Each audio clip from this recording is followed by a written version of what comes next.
კაი, დავიწყოთ მოკლედ მაშინ. გიორგიც გაუგდია, აგერ მარგალიტაძე. ესე იგი ეს გამოჩნდა ხო ისევ ეკრანი? კი. კი ბატონო, ესე იგი ჩვენ გავაკეთეთ. ვერ გადავდივარ, რა ხდება? ხო, აი გადავიდა. ეხლა თვითონ ეს იცით ალბათ ხო, კომპიუტერთან გექნებათ ტესტირება და გადასვლის ღილაკე გადადიხართ ჩვეულებრივად. ესე და შეგიძლიათ დაუბრუნდეთ ხოლმე იმ ნაწილს, რომელზეც იქნებით. სანამ გადავალ ეხლა იქამდე კიდევ გეტყვით იმასაც, რომ აუცილებლად უნდა გავითვალისწინოთ ის, რომ 3 წუთზე მეტი არ უნდა გავჩერდეთ თითო საკითხზე. თუ არ ვიცი ახლა ის არ ვიცი ახლა რამდენიც არ უნდა ვიფიქრო. თუ მეეჭვება ჯერ შავ ფურცელზე სავარაუდო პასუხს მივუთითებ, მე ჩავდი გავყვები და ბოლოში რო ჩავალ ისევ უნდა დაუბრუნდეთ მე იმ საკითხს და თუ დრო დაგჭება იმ საეჭვობებზე მე კიდევ ვიფიქრე ლოგიკურად და იმსჯელე და მე შემოხაზე.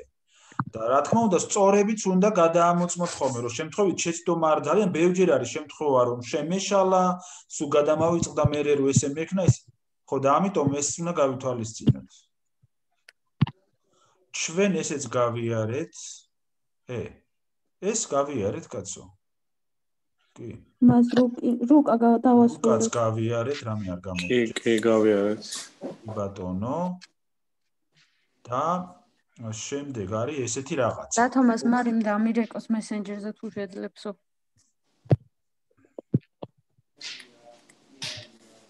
კი ბატონო, დავურეკავ. მარიამს.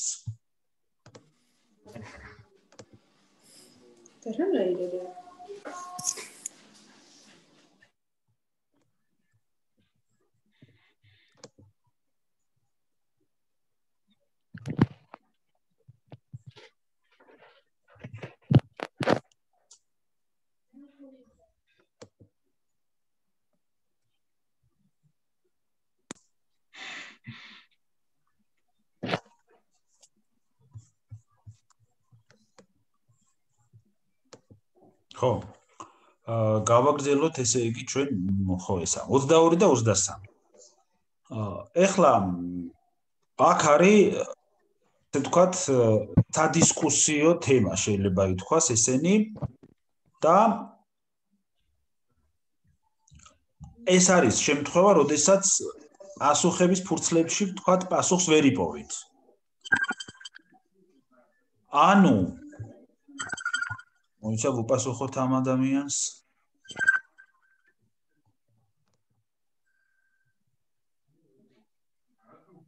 ისმის ჩვენი მარია.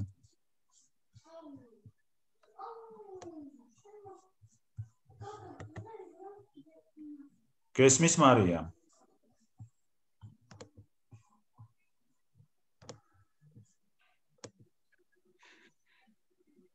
არ ვიცი რა გავუკეთო ახლა ვერ მივხვდი. ხო, კარგი. მოკლედ და რომელზეც პასუხების ფურცელში არის შენი აზრია, რამდენად არგუმენტირებულად გამოთქვა ამ აზრს. თან როგორი სიტუაცია არის ახლა? ორი აზრი უნდა გამოითქვას, საწინააღმდეგო და რაღაცა კონკრეტული რაღაცისთვის და რაღაცის მომხრე აზრი. ხო, აი მოდი განვიხილოთ, უფრო მაგალითი დავინახოთ, რომ უფრო კარგი ნათელი იყოს ეს ყველაფერი. ესე იგი, მე-18 საუკუნის ჩანს ხო ტექსტი? 18 საუკუნის 80-იანი წლების მეორე ნახევარში, არა, ეს რატოა? ჯერ, აი ესა. ერთი მსოფლიო ისტორიიდან არის მოყვანილი ხოლმე ამბავი და მეორე არის საქართველოს ისტორიიდან. 1095 წელს ქალაქ კლერმონში რომის პაპმა ურბან მეორემ ევროპელებს აღმოსავლეთში გადაშქრებისა და მუსლიმთაგან მაცხოვრის საფლავის გათავისუფლებისაკენ მოუწოდა. ფეოდალთა ერთი ნაწილი ურბან მეორის მოწოდების მომხრე იყო, ხოლო მეორე ნაწილი მოწინააღმდეგე. მორჩა მეტ მოცემულობას არ გაძლევ და გეგმნებიან. მოიყვანეთ ერთი არგუმენტი. ვერ პასუხობ ალბათ ორივეს ერთად იმასაც და ამასაც და ეხლა არ ვიცი რა გავაკეთო მაშინ სხვა რაღაც უნდა ავიღო კიდე. უთხარი მარიამ მიწევი. მას ტელეფონით რო უპასუხოთ. ტელეფონი ჩაგდებული აქვს ჩემ შვილს ხელში. მე დედამისის არც ერთის არ მაქვს. ცოტა ხანში გამოვარდი. ხო. მას ყველამ რო გავთიშოთ და თავიდან დავრეკოთ. არა, მაგის გამო ვერ შემოდის, არ ამგონია ეხლა. არ ვიცი, სუმში ვერ ვერკვევი. ესეთი ინტერნეტის ბრალი უნდა იყოს, თავისი ინტერნეტი. ხო, მისი ინტერნეტის ბრალი ალბათ. ან ტელეფონი გადატვირთოს და ისე სადოს მას თავიდან.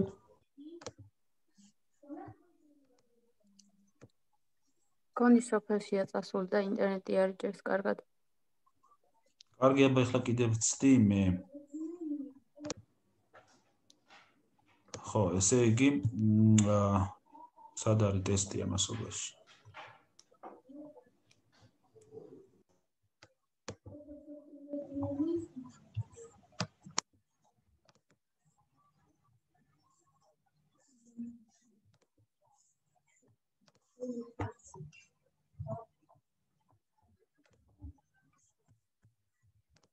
ხო, ესე იგი აქ ვარ და მეტი არაფერი არ არის. ეხლა გვეუბნებიან, რომ მოიყვანეთ ერთი არგუმენტი, რომლითაც ისმის ხო ბავშვებო ხმა? კი. რომლითაც პაპის მოწოდების მომხრე თავის პოზიციას დაიცავდა. მოიყვანეთ ერთი არგუმენტი, რომლითაც პაპის მოწოდების მოწინააღმდეგე თავის პოზიციას დაიცავდა. რა თქმა უნდა, ეხლა ჩვენ რომ ერთ ფეოდალთა ნაწილი, რომელიც ეუბნება, რომ მაგარი ხარ, ჩვენო პაპო, აბა რა, უნდა წავიდეთ ჩვენ, უნდა გავათავისუფლოთ მუსლიმანთა საფლავი, მარტო ასე ხო არ ეტყოდნენ. ეტყოდნენ, რომ კი, ამიტომ სწორია პაპი. ხო? მეორე ნაწილი, როგორ შეიძლება ამის გაკეთება, მარტო ასე ხო არ იტყოდნენ. იტყოდნენ იმასაც, რომ რატომ არ შეიძლება. ესე იგი, ჩვენ ერთის მხარესაც ვაყენებთ ჯერ თავს და წარმოვიდგენთ ამისათვის თავს იმ ერთის მხარეს თუ რას იტყოდნენ და მეორე მეორის მხარეს. აი უფრო ნათელი რო იყოს, ეხლა ესეთ რაღაცას გეტყვით, ხო? აი მაგალითად ოპოზიციის ერთი ნაწილი მომხრე არის, რომ შესულიყვნენ პარლამენტში და მეორე ნაწილი მოწინააღმდეგეა, რომ შესულიყვნენ პარლამენტში, ხო? ხო ასეთი რაღაცა არის ეხლა თქვა სიტუაცია და ეს მაგალითად იმიტომ იმყავს, რომ არგუმენტები უფრო ამ შემთხვევაში ვიცით ორივე მხარის. როგორც მომხრეების, ისე მოწინააღმდეგეების, ხო? ორივე მხარის არგუმენტი ვიცით. რატომ უნდა შევიდნენ? ამბობენ ამიტომ, რატომ არ უნდა შევიდნენ? ისიც ამბობენ ამიტომ. ხო და აქ ერთ არგუმენტს გთხოვენ მარტო. ჰა? ვერ გავიგე რა თქვით ბავშვებო. არაფერი მე მითხრა მას. ხო, ნუ ხო ასეთ განმარტებას ვაკეთებდი და ოპოზიცია რა ხელისუფლება ხო ითხოვს არა, რომ უნდა შევიდეს თუ რაღაც. ამას ახლა არსებით მნიშვნელობა არ აქვს.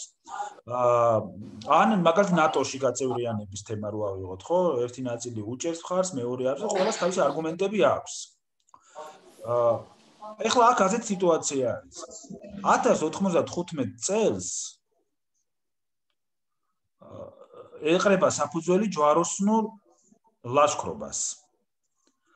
რატომ ეყრება ჯვაროსნულ ლაშქრობას ეხლა? იმიტომ რომ იერუსალიმი გადასული იყო მუსლიმების ხელში და იერუსალიმში ითვლება რომ არსებობს მაცხოვრის საფლავი.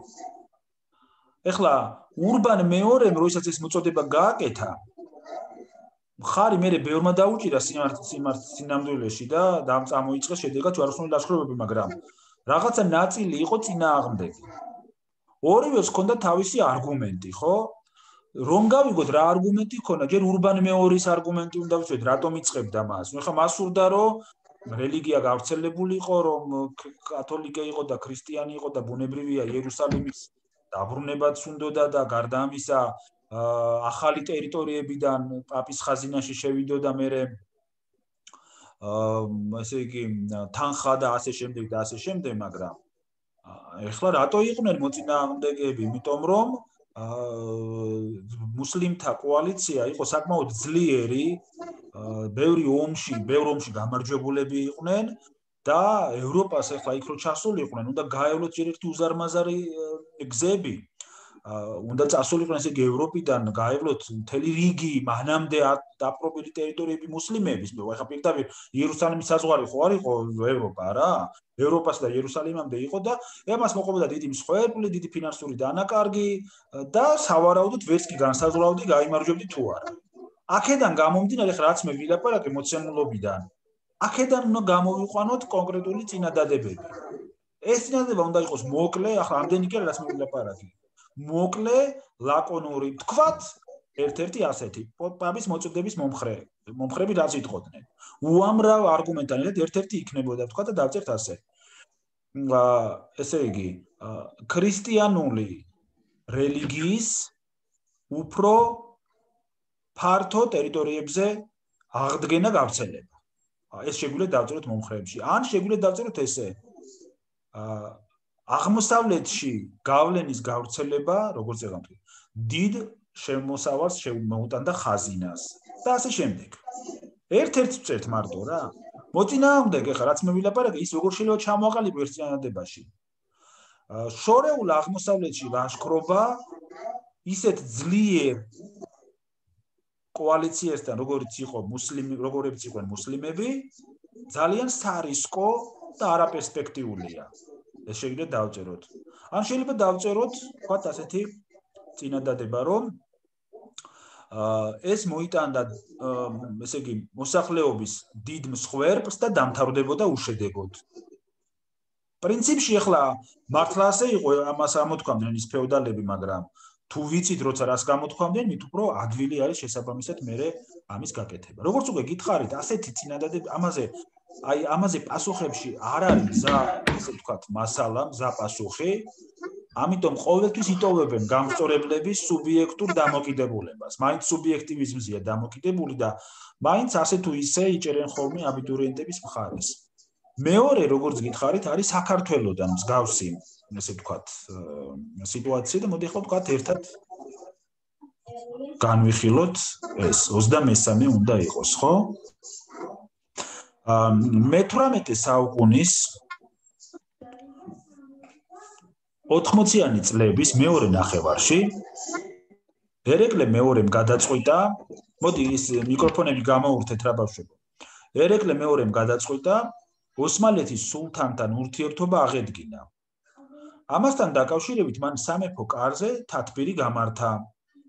ფეოდალთა ერთი ნაწილი სულთანთან ურთიერთობის განახლების მომხრე იყო, ხოლო მეორე ნაწილი მოწინააღმდეგე. აქაც გეუბნებიან იგივეს. მოიყვანეთ ერთი არგუმენტი, რომლითაც ერეკლე მეორის სულთანთან ურთიერთობის აღდგენის მომხრე თავის პოზიციას დაიცავდა, მოიყვანეთ ერთი არგუმენტი, რომლითაც ერეკლე მეორის მიერ სულთანთან ურთიერთობის აღდგენის მოწინააღმდეგე თავის პოზიციას დაიცავდა. ეხლა მე მინდა აქ, ვისაც გექნებათ სურვილი გამოთქვათ მოსაზრება, მაგრამ მანამდე ზოგადი სიტუაცია უნდა წარმოვიდგინოთ, ხო? ესე იგი, ფაქტობრივად მე-18 საუკუნის 80-იან წლებამდე ერეკლეს წარმათავრ დამხვევი წარმატებები ჰქონდა, შეიძლება ითქვას. აი 80-იანი წლებიდან, განსაკუთრებით მეორე ნახევრიდან, შეიცვალა სიტუაცია. ერთ-ერთი ფაქტორი ამის იყო რუსეთთან ერეკლეს დაახლოების გამო, მან გადაიმტერა, შეიძლება ითქვას, მთელი იმ დროინდელი აღმოსავლეთი, მოკლედ ეს რუსეთთან ურთიერთობა ხო ჩვენი ხათაბალად იყო გადაქცეული და არის ეხლაც. მე ამას დაემატა ხუნძახის მმართველის ომარ ხანის შემოსევები 1785 წელს და ანუ ესე ვერ არის რა კარგად საქმე.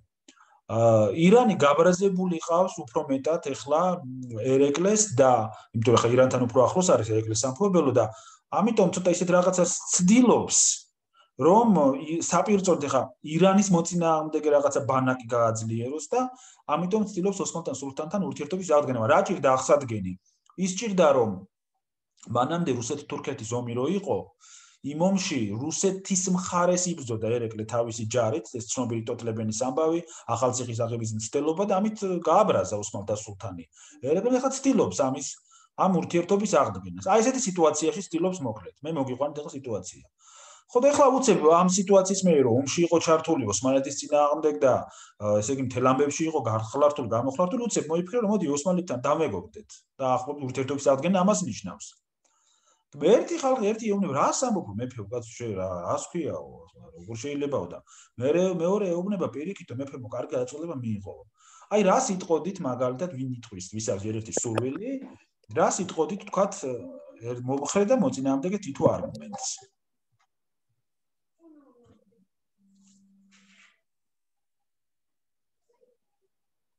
ну ალბათ ოსმალეთი რო დადგომოდა გვერდზე საქართველოს რუსეთთან დაკავშირებით აზრი არ ექნებოდა, იმიტომ რომ აქ პერიოდში რუსეთი ძალიან ძლიერი იყო. შესაბამისად, ოსმალეთს არც ერჩოდა მაშინ რუსეთი და ანუ არ აწყობდა არანაირად რა. ეს მეფის მომხრე პოზიცია თუ მოწინააღმდეგე? მოწინააღმდეგის. და მომხრეს? მომხრე რა თქმა უნდა მას სარწმუნოების კუთხით წავიდოდა საუბარი რომ რა თქმა უნდა ისინი არიან მუსლიმანები ჩვენ ვიყავით მართლმადიდებლები და ანუ შეეცდებოდა ჩემი აზრით ესე იქნებოდა რომ შეეცდებოდა მოეხვია თავს ოსმალეთს რელიგია ანუ ესე იგი ეს რასაც შენ ამბობ მეფეს ეუბნებოდნენ რომ არ დავამყაროთ სულთანთან ურთიერთობაო ამას ეტყოდნენ? დიახ ну ჩემი აზრით ხო შენი აზრით ეკითხებიან იქ სწორედ იქ იმაზე კი არ არის გამოთქმული შენი აზრი სწორია თუ არა რამდენად არგუმენტირებულია ესე რომ მაგას ყურადღება არ მიაქციოთ მე ვარ თუ არა სწორი ნეტავ ასე არ არის ამიტომ რა ვიცით ჩვენ ახლა იქიდან ვინ იყო სწორი და ვინ არა ხო საბოლოო ჯამში ამიტომ შენ გეკითხებიან უბრალოდ აზრს სხვას რა გაქვთ აზრი მაგრამ მას მტკიცებითი არგუმენტის შემთხვევაში შეიძლება ის გვეთქვა რომ ანუ ეს ოსმალეთის უდიდესი იმპერია იქნებოდა საქართველოსთვის დამხმარე ძალა თუნდაც როგორც ახსენეთ ირანთან უთანხმოებაში საკმაოდ დიდ როლს ითამაშებდა ოსმალეთის მხარდაჭერა და მოწინააღმდეგის პოზიციაზე რას გვეტყვი? მოწინააღმდეგის პოზიციაზე დავეთანხმებით ჩემს წინ გამოთქმულ მოსაზრებას რელიგიური თვალსაზრისი იქნებოდა ერთ-ერთი მთავარი დამაბკოლებელი მიზეზი. კი ბატონო, თუ სხვა მოსაზრება არის მითხარით, თუ არა და გადავალ შემდეგ დავალებაზე.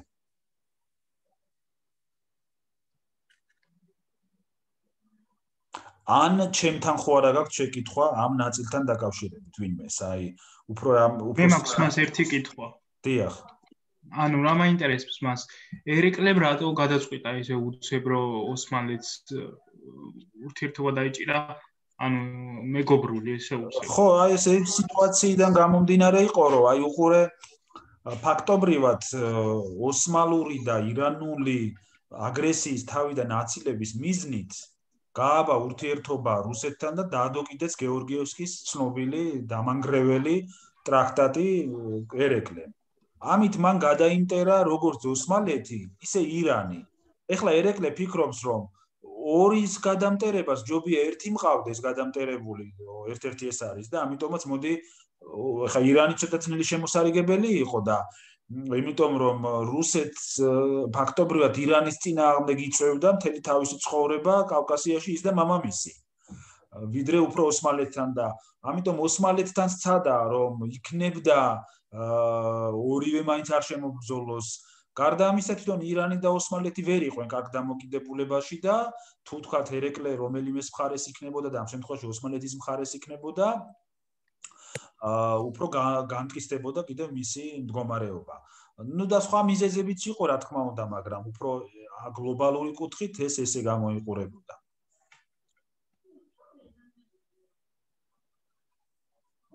მაგრამ თვითონ არსობრივად, ანუ შესრულების ტექნიკასთან დაკავშირებით ხომ არ გაქვთ რაიმე შეკითხვა. ეს ერთ-ერთი ურთულესი დავალებებია, ისეთი დავალება, რომელსაც პასუხის ფურცლებში პასუხები არ მოყვება ხოლმე და რომელიც ორქულიანია, ხო? ორქულიანია, ხო?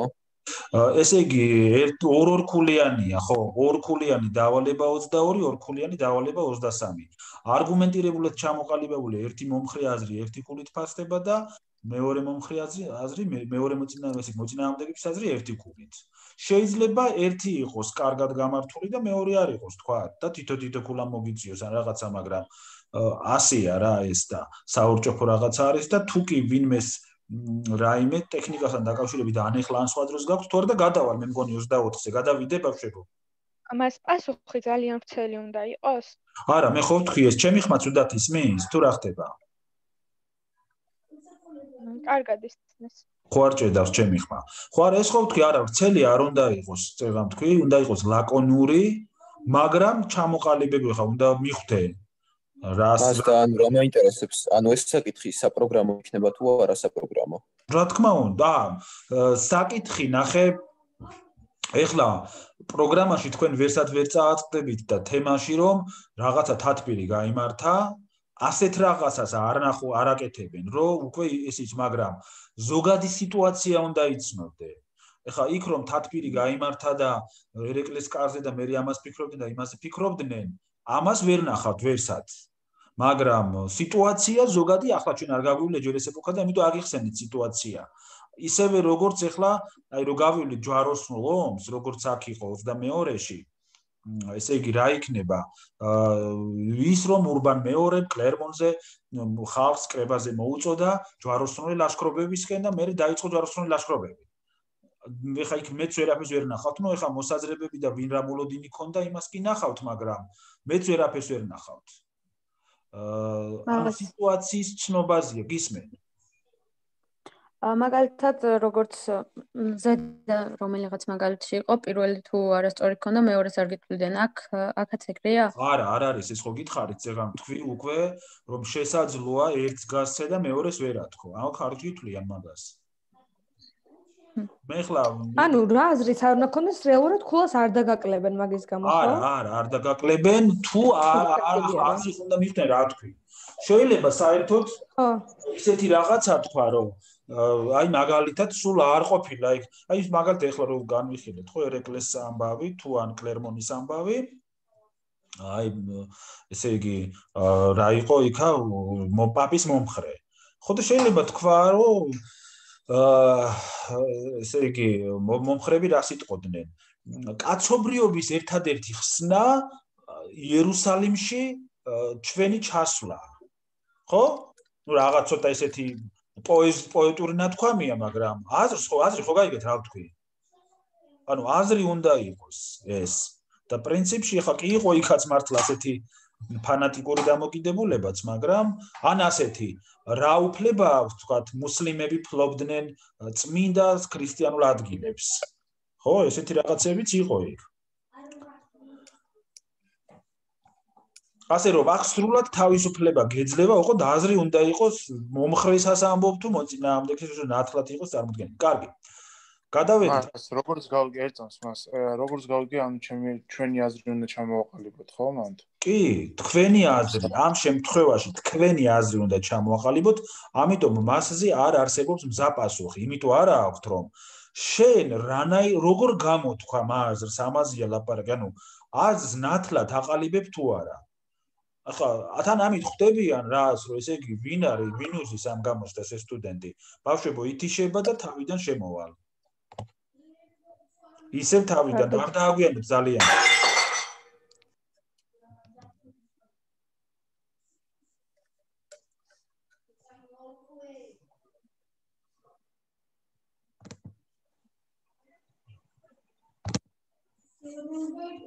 ვაიმე. დათომას მარტო მე თქვენ დავჭით მე მგონი. რა ყოფილა. გავალი ხავ. კი გავიდით და.